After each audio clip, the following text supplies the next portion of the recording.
ฉันยังอยู่ตรงนี้กับเพื่อนที่เคียงข้างร้องเพลงไปตามทาง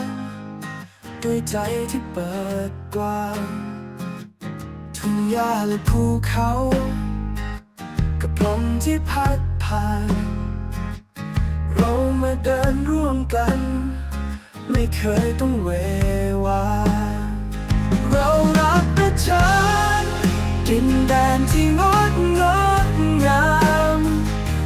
ความสุขที่ได้จากที่นี่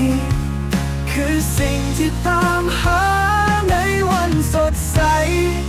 ในคืนที่ดาวพร่างพราว